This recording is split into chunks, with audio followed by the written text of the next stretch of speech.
우리의 생명 소망이신 예수 그리스도께서 부활하셨습니다. 할렐루야. 예수 그리스도의 부활은 허물과 죄로 인해 죽었던 우리를 살리신 것이요 영원한 생명을 약속하신 하나님의 은혜입니다. 그 은혜가 저와 여러분을 장차 올 다음 세상뿐만이 아니라 현재에도 더 풍성한 하나님 백성으로서의 삶으로 인도하실 줄로 믿습니다. 솔직히 제가 어젯밤에 잠이 잘 오지 않더라고요. 그동안 코로나19로 모임의 예배를 드리지 못하다가 오늘 이렇게 예배당에 모여서 예배하는 날이기 때문에 더욱 그랬던 것 같습니다. 또 부활절 예배라서 더 의미가 있는 복된 날입니다. 아직 코로나19 상황이 완전히 해결된 것이 아니라서 여전히 조심스럽습니다. 교회당을 찾아 예배드리는 분들은 정부의 예방수칙 권고안을 잘 지키셔서 예배에 참여해 주시기 바랍니다. 가정에서 온라인으로 예배하는 우리 성도님들도 마음 놓고 예배할 수 있고 또 우리 아이들도 교회 학교 예배 때문에 교회가 좀 북적북적되는 날이 빨리 오기를 소망합니다. 오늘 준비한 부활절 예배의 말씀은 누가복음 24장에 나오는 부활의 첫 증인이 된 여인들의 이야기입니다. 하나님의 역사는 힘있고 강한 사람들이 아니라 연약하고 아무도 알아주지 않지만 그러나 주님을 사랑하고 주님의 뜻을 따르는 사람들을 통해서 이루어지는 것을 성경을 통해서 우리는 보게 됩니다. 고린도전서 1장 21절에 보면 하나님이 세상에 미련한 것들을 택하서 지혜 있는 자들을 부끄럽게 하시고 세상에 약한 것들을 택하셔서 강한 것들을 부끄럽게 하신다. 이 하나님의 역사하시는 방법입니다.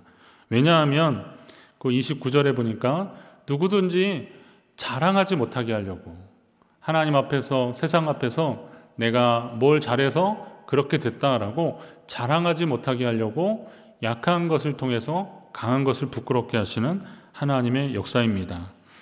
예수 그리스도의 죽음과 부활도 같은 원리로 역사하시는 하나님의 방법입니다. 요즘 여인들이 약하다 그러면 좀 말 들을 수도 있지만 그냥 당시로 본다면 정말 연약한 여인들을 통해서 예수 그리스도의 부활의 첫 증인이 되게 하신 것, 이것이 약한 것을 통해서 강한 것을 부끄럽게 하시는 하나님의 역사인 것입니다. 지금도 약할 때 강함 되시는 우리 주님을 찬양하고 예배합니다. 오늘 저와 함께 예수님의 무덤으로 찾아간 여인들을 좀 만나보시고 그들이 느꼈던 예수 그리스도의 부활의 경이로움과 그리고 하나님의 구원 역사 한복판에서 증인되는 은혜의 체험을 여러분도 하게 되시기를 간절히 바랍니다. 우선 여인들이 무덤을 찾아갔습니다. 안식 후 첫날 새벽에 준비한 향품을 가지고 여인들이 무덤에 갔습니다. 그 앞에 23장 55절에 보니까 그들은 갈릴리에서부터 예수님을 따랐다 그랬습니다. 갈릴리에서부터. 예수님이 갈릴리에서 공생애를 시작하셨는데 이 갈릴리에서부터 이 여인들이 예수님을 따라다니기 시작했습니다. 예수님이 행하시는 기적이나 주님이 주시는 말씀 그리고 하나님 나라에 대한 소망이 그들을 뛰게 했습니다. 그래서 예수님이 어디로 가든 여인들뿐만이 아니라 물론 제자들도 있었고 예수님을 따르는 많은 무리들이 있었습니다. 자, 이렇게 예수님이 어디를 가시든 주님이 말씀하시는 것을 듣고 주님과 끝까지 동행하는 사람들을 통해서 하나님의 뜻은 이루어지고 있는 겁니다. 갈릴리에서 예수님의 인기는 참 좋았습니다. 병자를 고치셨고 오병이의 기적으로 많은 사람들을 먹이셨고 귀신 내쫓아 주셨으니 예수님은 가는 곳마다 사람들이 환영했고 존경했고 그랬습니다. 물론 예수님을 좀 방해하려고 하는 일부의 세력들도 있었지만 아무튼 갈릴리에서는 예수님이 참 좋으셨습니다. 하지만 정작 예수님의 소중함을 깨닫고 영접하여야 했던 하나님의 아들 예수 그리스도를 영접해야 됐던 예루살렘에서는 예수님이 배척당하셨습니다. 무엇보다도 가슴 아팠던 것은 하나님을 누구보다 잘 안다고 하는 하나님의 말씀을 잘 안다고 하는 대제사장, 서기관, 바리새인들 이런 사람들이 예수님을 해방하고 모함하고 죽이고 말았습니다. 그렇게 실패로 끝난 것 같은 예수님의 생애였지만 갈릴리에서부터 끝까지 주님을 따랐던 믿음의 사람들로 인하여서 하나님의 구원 역사가 계속될 수 있다는 희망을 우리는 발견하게 됩니다.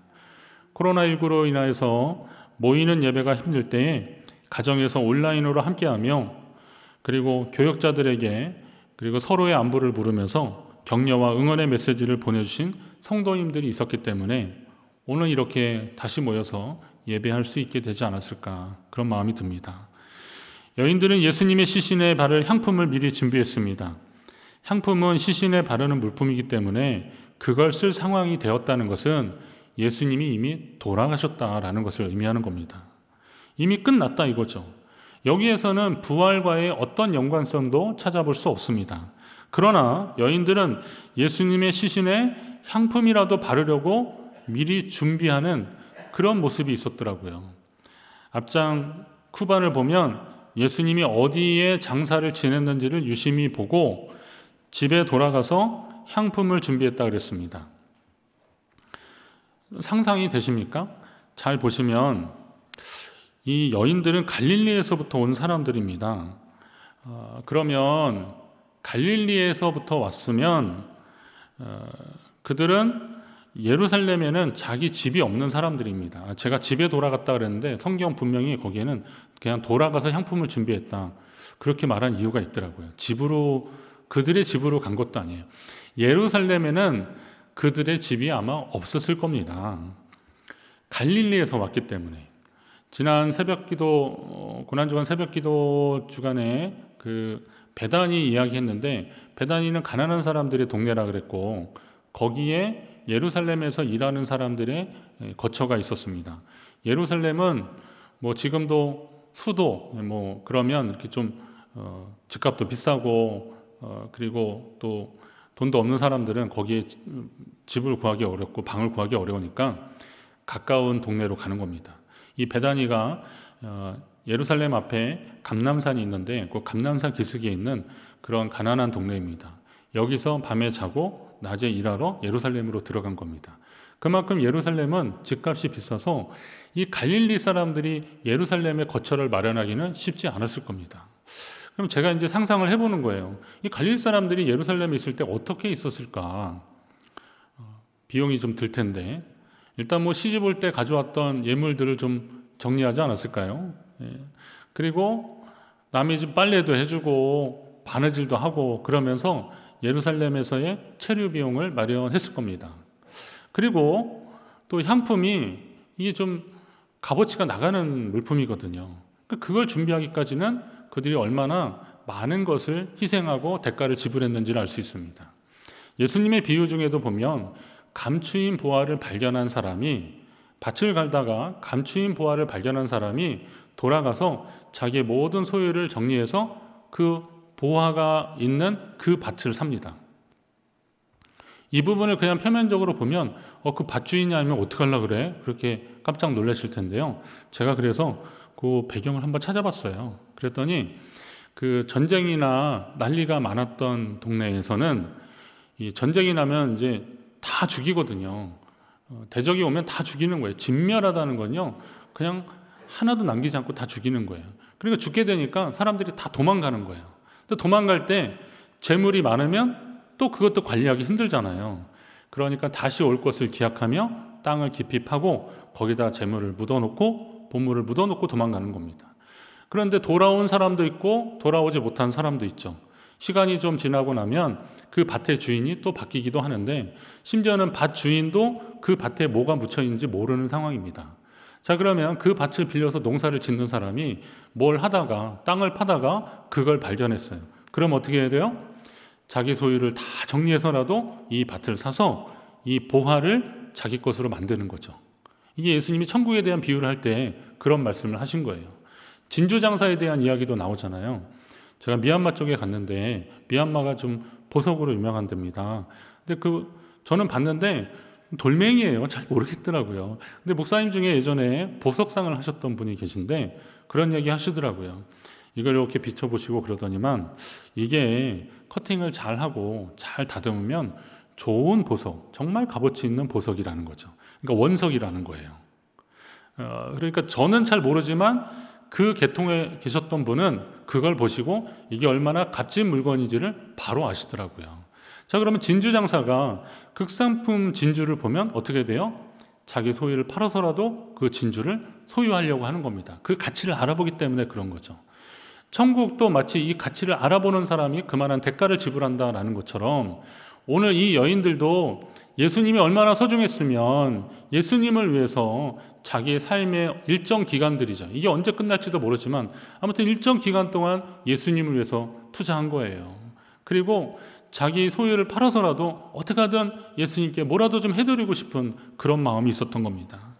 하나님 나라는 바로 이런 사람들에 의해서 계속 이어지는 줄로 믿습니다. 오늘 우리는 하나님 앞에 그러한 성도가 되기를 다시 한번 또 다짐해야 되는 겁니다. 그렇게 믿음으로 향품을 준비해서 예수님의 무덤으로 달려갔지만 무덤을 막고 있던 큰 돌이 굴려 옮겨지고 그리고 예수의 시신이 없는 빈 무덤을 보니까 정작 이제 빈 무덤을 보니까 이 당황스러운 거예요. 요즘 말로 말하면 멘붕이 온 겁니다. 얼마나 놀랐을까요? 귀하게 준비한 향품을 이제 쓸모없게 됐다라고 해서 놀란 게 아니잖아요. 그 사랑하는 예수님의 시신이 없어진 게 이게 놀라운 일입니다. 지금도 마찬가지겠지만 당시로서도 시신이 없어진다는 건 이건 보통 일이 아닙니다. 성경의 사건을 통해서 몇 가지 추측해 볼 수 있는 것은 예수님이 그렇게 영향력이 있으셨던 분이니까 예수님을 죽였던 사람들이 그 시신을 빼돌려서 괜히 예수님을 따르는 추종자들이 그 시신을 어떻게 하지 못하도록 하려고 하는 그런 방법이 있고 또 마태복음 27장에 보면 그 대제사장이나 이런 사람들이 이거죠. 예수의 제자들이 그 시신을 옮겨놓고 자기 선생이 부활했다고 그렇게 증거할까 두려우니까 경비병을 좀 세워달라고 하는 거예요. 아마도 그런 것도 예상할 수 있는 거죠. 시신을 누가 좀 빼돌릴 수 있는 방법도 있어요. 어쨌거나 여인들은 그런 사실은 전혀 모른 채 무덤에 간 거 아닙니까? 그럼 얼마나 놀라요. 이 상황이 얼마나 놀랐습니까? 이거 어떻게 하면 좋을까? 당황스러운 거예요. 여인들은 사랑하는 예수님의 시신이 없어진 사실을 알고 놀랐고 당황했습니다. 본문에서는 여기 보면 이로 인하여 근심했다 그랬어요. 이로 인해서 근심할 때에 그랬습니다. 여기서 근심하다라고 할 때 사용한 단어가 아포레오라고 하는 헬라어 단어인데요. 이 아포레오라고 하는 단어가 신약 성경에 여러 군데 나오고 있습니다. 고린도후서 4장 8절에 보면 우리가 사방으로 우겨쌈을 당하여도 쌓이지 아니하며 답답한 일을 당하여도 낙심하지 아니하며. 자, 사방으로 우겨쌈을 당했을 때 얼마나 힘들겠어요. 근심이 되겠어요. 답답하고 그리고 걱정스러운 일, 이게 이제 근심하는 거예요. 아포레오 이 상황이라는 거예요. 자, 이렇게 되는 상황에서 이런 답답한 일을 당할 때 사람들은 어떻게 하게 될까요? 어쩔 줄 모르게 되죠. 생각이 짧아집니다. 여러분 당황하잖아요. 생각이 짧아지더라고요. 이거 어떻게 할지 모르겠더라고요. 이거 어떻게 하나 말은 어떻게 하나 그러는데 어떻게 하는 방법이 안 나오잖아요. 이 생각의 저장소가 갑자기 확 좁아진 것 같아요. 저도 좀 당황스러우면 이거 어쩔 줄 몰라 하더라고요. 말도 막 더듬게 되고 어쩔 줄 몰라 하지 않습니까? 자, 그렇게 되는 겁니다. 그런데 고린도후서 4장 10절에는 놀라운 반전이 나와요. 우리가 그렇게 답답한 일을 당할 때, 그런데 우리가 항상 예수의 죽음을 몸에 짊어지면 예수의 생명이 우리 몸에서 나타난다라는 거예요. 답답한 일을 만날 때 예수의 생명을 우리 몸에 나타내는 계기로 삼으시는 저와 여러분 되시기를 바랍니다. 성도가 근심할 때, 답답할 때, 어쩔 줄 모를 때, 더 이상 아무 생각이 나지 않을 때, 그때가 바로 예수의 생명이 나타나는 때라는 거예요. 오늘 여인들은 참 근심했잖아요. 근심할 때 어떻게 하면 좋을까? 예수 부활의 생명과 은혜도 그렇게 다가오더라고요. 여러분, 걱정하고 근심스러운 일을 만날 때 그걸로 인해서 속상하고 마음이 상하지 마시고요. 이 속상하다는 게 마음이 상하자는 거잖아요. 상하지 마시고 그것을 통해서 일하실 하나님을 다시 한번 기대하고 주님 앞에 나아가시기를 간절히 바랍니다.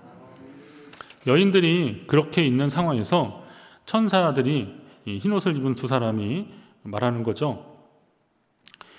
천사고 하나님이 그들에게 보여주신 건데 어찌하여 살아있는 자를 죽은 자 가운데서 찾느냐라고 묻습니다. 성도는 부활의 주님, 생명의 주님을 믿는 자들입니다. 여러분도 그러한 자들이 맞습니까?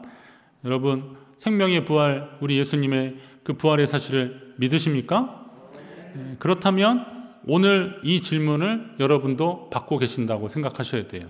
그렇다면 어찌하여 살아있는 자를 죽은 자 가운데서 찾느냐라는 질문, 이 질문이 어떤 형태로 여러분에게 다가올지 한번 생각해 보십시오. 성경에 어찌하여 그랬는데 어찌하여라는 단어가 얼마나 나올까 제가 한번 호기심이 나서 찾아봤어요. 예전에는 성구사정, 성구 낱말사전 뭐 이래가지고 책이 이렇게 두꺼워서 설교 준비하려면 되게 많이 찾았는데 요즘은 PC님이 계셔가지고요. 프로그램을 잘 돌리면 금방 나와요. 제가 그래서 그런 프로그램이 있어서 한번 딱 찾아봤더니 어찌하여가 366번이나 나와요. 그냥 단어 딱 그 자체로만. 이게 뭐 번역상에 어떤 다른 것도 표현할 수 있겠지만 어찌하여가 366번이 나오더라고요. 자, 그러면 어찌하여가 제일 먼저 나온 때가 언제인지 아십니까? 창세기예요. 아담과 하와가 선악과를 따먹었는데 하나님이 그들에게 나타나셔서 너희가 어찌하여 내가 어찌하여 이렇게 하였느냐, 왜 이 선악과 따먹었느냐 하면서 어찌하여 그렇게 물으십니다. 두 번째 어찌하여는 언제냐면 아브라함이 애굽으로 내려갔잖아요. 기근을 만났을 때 아내가 너무 예쁘니까 자기가 죽을지도 모르니까 어떻게 해요? 비겁하게 자기 누이라고 해버린 거예요. 그랬더니 바로 왕이 그 누이, 그러니까 아내의 미모에 반했는데 알고 보니까 이 아브라함의 아내였잖아요. 그러니까 불러놓고 그러는 거예요. 야, 네가 어찌하여 나에게 이렇게 행하였느냐? 어찌하여 그를 내 아내라고 내게 말하지 않았느냐? 어찌하여 여기서 두 번이나 말해요. 자, 그러면 어찌하여가 어떤 용법인지를 우리 아실 겁니다. 어찌하여는 왜, 어떻게, 무엇 때문에 자꾸 묻는 겁니다. 목적에서 빗나갔을 때 왜 그렇게 됐냐라고 묻는 겁니다. 복음서에도 이 표현이 좀 여러 번 나와요. 예수님도 이 어찌하여라는 표현을 좋아하셨어요. 물론 그대로는 아니지만 약간 좀 바뀌어요. 그러나 우리 성경에서 번역할 때는 이걸 어찌하여로 계속했어요. 어찌하여. 마태복음 7장에 보면 어찌하여 형제의 눈 속에 있는 티는 보고 내 눈 속에 있는 들보를 보지 못하느냐라고 할 때 이 어찌하여가 나오는 겁니다. 자, 그러면 그 풍랑이 있는 바다를 만났을 때도 제자들이 막 두려워서 죽게 돼서 선생님 우리 다 죽게 됐다고, 우리 배 뒤집어져서 죽게 됐다고 그럴 때 주무시는 선생님 끼울 때 예수님 일어나서 뭐라 그래요? 어찌하여 무서워하느냐, 믿음이 작은 자들아, 그렇게 말씀하셔요. 오늘 두려워 떠는 자들에게 예수 부활의 생명과 그 소망을 따라 살기를 원한다고 하면서도 세상의 일들로 염려하고 걱정하고 근심하는 사람들에게 어찌하여 라고 주님이 우리에게 물어보시는 겁니다. 제자 빌립이 하나님을 보여달라고 예수님께 요청하니까 예수님이 그러시잖아요. 빌립아, 내가 이렇게 오래 너희와 함께 있으되 내가 나를 알지 못하느냐? 나를 본 자는 아버지를 보았거늘 어찌하여 아버지를 보여달라고 하느냐라고 하시는 거예요. 이건 빌립을 막 심하게 꾸짖는 게 아니에요. 야, 빌립아, 내가 너랑 이렇게 같이 오랫동안 있었고 나와 함께 했으면 나를 본 자는 아버지를 본 자라고 그렇게 했는데 너가 왜 하나님에 대한 어떤 증거가 더 필요한 것이냐, 왜 어찌하여 그런 질문을 나한테 하느냐, 그런 요청을 하느냐라고 말씀하신 겁니다. 자, 그러면 우리 인생 가운데 하나님의 역사하심의 증거들이 그렇게 많고 이렇게 부활절이나 아니면 성탄절이나 뭐 사순절이나 고난주간이나 아니면 중간중간에 추수감사주일이나 감사절기를 통해서도, 아니면 누가 세례를 받거나 성찬식을 하거나 아니면 예배 드리다가 말씀을 듣다가 은혜를 받거나 이렇게 하나님의 흔적들을 우리는 그렇게 많이 경험하면서도 어찌하여 우리의 마음이, 우리의 눈이 자꾸 다른 곳에 가 있느냐라고 주님 우리에게 물어보시는 거예요. 오늘 이 흰옷 입은 두 사람을 통해서 주님이 말씀하십니다. 어찌하여 살아있는 자를 죽은 자 가운데서 찾느냐? 어찌하여 살아있는 자를 죽은 자 가운데서 찾느냐? 여러분 말씀을 새겨 들으십시오. 예수님은 부활하셔서 지금 여기 계시지 않는다는 거예요. 그 살아계신 주님을 왜 죽은 자들이나 있는 이 무덤에서 찾고 있느냐라고 말씀하시는 겁니다. 오늘 우리는 그렇지 않습니까? 왜 살아계신 주님을 믿는다고 하면서 주님과 상관없는 곳에서 주님을 찾으려고 할까요? 지금 그 여인들이 있어야 할 곳은 무덤이 아니라 부활하신 예수님이 나가신 세상입니다. 그 다음에 보면 예수님이 갈릴리로 가신다 그러니까 세상으로 나가셨어요.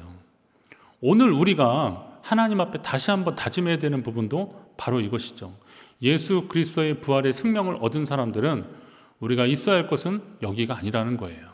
우리는 그동안 모이는 예배에 대한 사모함 때문에 오늘 약간 좀 괜찮을까 하면서도 이렇게 많이들 오셨는데, 또 가정에서도 지금 여러 가지 안전이나 이런저런 문제를 가지고 배려한 마음으로 가정에 계신 분들도 참 소중한 분들이에요. 자, 그런데 아무튼 우리는 모이는 예배에 대한 갈망들이 있잖아요. 열심히 모였고 최선을 다했잖아요. 그런데 정작 우리가 있어야 될 곳은, 우리가 머물러야 될 곳은 여기만이 아니라는 거예요. 주님이, 부활하신 주님이 나가신 그곳으로 가야 된다는 거예요. 거긴 어디겠습니까? 세상입니다. 주님의 마음이 있고 주님의 눈이 있는 그곳으로 우리는 함께 나가야 되는 거예요. 거기에서 부활의 증인으로서의 삶을 살아가야 하는 겁니다.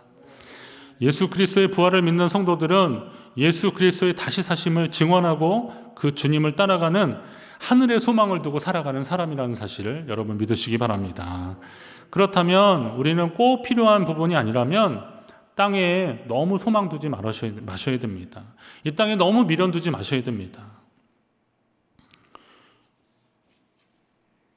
시편 24편에 보니까 여호와의 산에 오를 자가 누구냐면, 그 거룩한 곳에 설 자가 누구냐면 손이 깨끗하며 마음이 청결하며 뜻을 허탄한 데에 두지 않는 자라 그랬어요. 뜻을 허탄한 곳, 뜻을 소망 없는 것에 두지 않아야 된다고 오늘 성경이 말하고 있습니다. 이 땅에서 영원히 살 것이냐 욕심부리면 살아있는 자를 죽은 자 가운데서 찾는 것과 같다는 거예요. 말은 하늘의 소망을 두고 산다고 하면서, 그러면서도 주님의 거룩한 행실을 따르지 않는 자도, 또 살아있는 자를 죽은 자 가운데서 찾는 것도, 이거 말이 되냐 이거죠. 요즘 어느 지역의 부동산으로 인해서 집값이 오른다고 하는데, 저는 집값이 오른다고 해가지고 그 아파트든 무슨 집이든 그게 금리 다 입혀지는 과정은 아니라고 보는 거죠. 그렇지 않습니까? 어떤 살고 있는 지역이 개발이든 어떤 형태로든 집값이 막 2배, 3배로 막 올랐다고 해보십시오. 그러면 그 집이 점점 더 나아진 겁니까? 오히려 시간이 지나서 낡아지건 낡아졌지 더 나아지진 않았어요. 말하자면 절대적인 가치로는 더 나아지진 않았는데 거기에 대한 평가 때문에 상대적으로 높아진 거죠. 그건 우리가 만들어낸 거라는 거죠. 만약에 집값이 올랐다고 해서 방 3개인 집이 4개, 5개 되고 그러진 않잖아요. 3개는 그냥 3개잖아요. 그런데 우리는 자꾸 거기에다 의미를 부여하고 거기에 미련을 두니까, 관심을 가지니까 수요와 공급의 문제 때문에 이게 값이 올라가더라고요. 근데 정작 중요한 것은 그것이 얼마나 올랐냐, 그게 얼마나 대단하냐 부러워할 것이 아니라 절대적 가치를 소중히 여기는 그런 성도의 삶을 살아야 된다는 거죠. 하나님이 우리에게 생명을 주셨고 하나님의 자녀로서의 절대적 가치를 우리에게 부여하셨고, 그것을 위해서 예수 그리스도가 생명을 내어주셨는데, 그렇다면 이게 얼마나 감사한 일이고 또 이게 얼마나 하나님 앞에 정말 기뻐하고 가슴에 새길 일 아닙니까? 요즘 코로나19로 인해서 전 세계가 어려움 당하고 있는데 어떤 과학자가 그런 얘기 하더라고요. 바이러스에는 국경이 없대요. 바이러스에는 국경이 없대요. 세계 최강국, 선진 몇 위 안에 들은 나라 예외 없습니다. 그곳의 생명이 저 어려운 나라, 그리고 상대적으로 여기는 좀 힘들겠다라고 하는 그 나라에 있는 생명하고 다를 게 있습니까? 똑같은 거예요. 바이러스가 오히려 그걸 우리한테 가르쳐주고 있더라고요, 보니까. 물론 하나님이 가르쳐 주신 것인데 그런 현상들을 통해서 우리가 다시 한번 보게 되는 겁니다.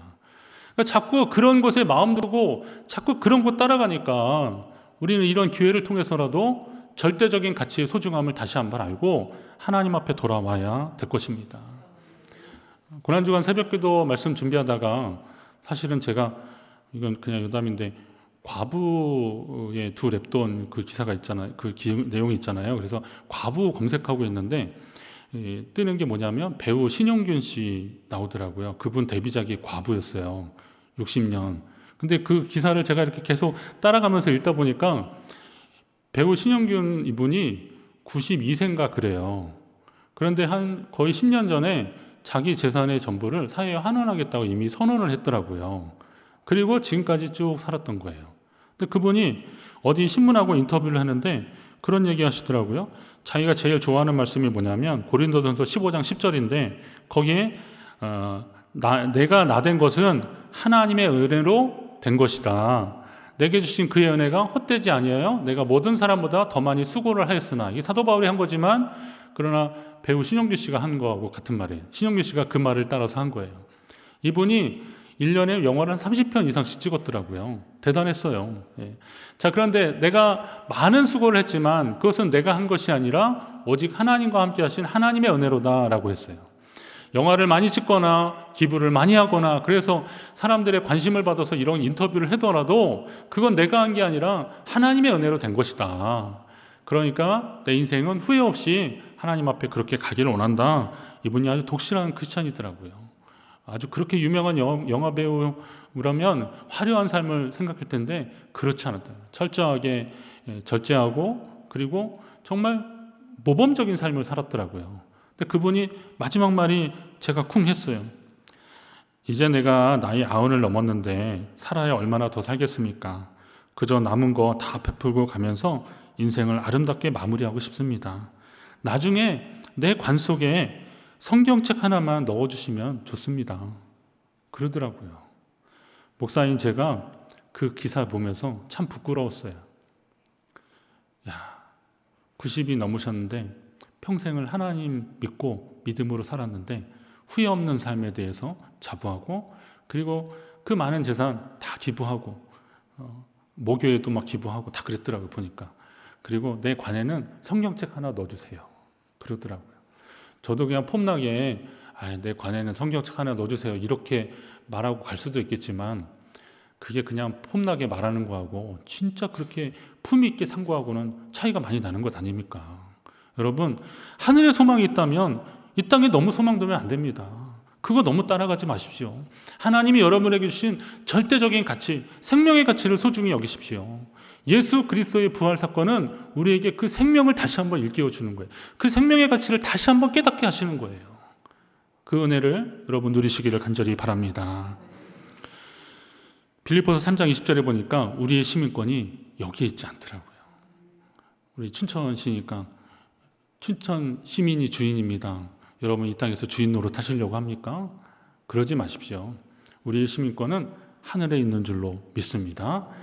물론 이 땅에서의 삶을 너무 쉽게 생각하지 마십시오. 생략하려고 하지 마십시오. 우리의 삶의 자리에서 우리는 맡은 바 사명을 더 잘 감당하고 믿음으로 더 잘 살아가야 됩니다. 누구와 함께? 우리 주님과 함께 부활의 생명과 소망을 가지고 우리는 살아가야 됩니다. 예수 그리스도의 부활은 예수님 당시에 있었던 단순한 사건이 아닙니다. 믿어야 할지 말아야 할지 하는 믿음의 대상이라도 생각하지 마십시오. 예수님의 부활의 증인들은 차고 넘칩니다. 성경의 곳곳에서 많은 사람들이 부활하신 예수님을 보고 기록했습니다. 성경이 어떤 사람에 의해서 그냥 쓰여진 픽션, 그냥 허구의 소설이 아니라는 거예요. 많은 사람들이 곳곳에서 다른 장소에서 기록한 것을 모아놓은 거예요. 그렇다면 이것이 모든 성경이 하나님의 성령의 감동으로 된 것, 하나님의 감동으로 되었다라는 것을 안 믿는 사람들이라도 이 성경의 역사적인 자료로서 본다면 이건 부인할 수 없는 사실, 사건들이 기록에 있는 거고 부활의 증인들에 의해서 이 사람 저 사람이 기록한 것이 모았는데 보니까 통일성이 있어요. 이건 부인할 수 없다는 거죠. 그럼 중요한 건 뭐냐면 이걸 믿느냐 마느냐 이런 문제가 아니라 우리 예수님이 부활의 첫 열매가 되셨고 우리 모두가 경험하게 될 영광의 순간에 대한 약속들을 믿고 그 믿음을 가지고 이 세상을 살아가야 한다는 겁니다. 부활은 부활의 소망을 가진 믿음의 사람들, 성도들의 삶 가운데 지속적으로 계속 경험될 것입니다. 왜요? 우리가 그 주님에 대한 믿음을 가지고 그 소망을 가지고 살아가면 그 삶의 자리가 부활이 다시 재현되는 자리가 된다는 거죠. 이제 우리는 더 이상 살아있는 자를 죽은 자 가운데서 찾는 그런 일은 하지 말아야 되겠죠. 부활의 소망으로 살아계신 주님을 믿고 섬기는 하나님 백성으로 천국 시민으로서의 삶을 여러분 살게 되시기를 간절히 바랍니다. 여러분이 그 부활의 증인된 삶 이 땅 가운데 살아가시기를 주의 이름으로 축원합니다.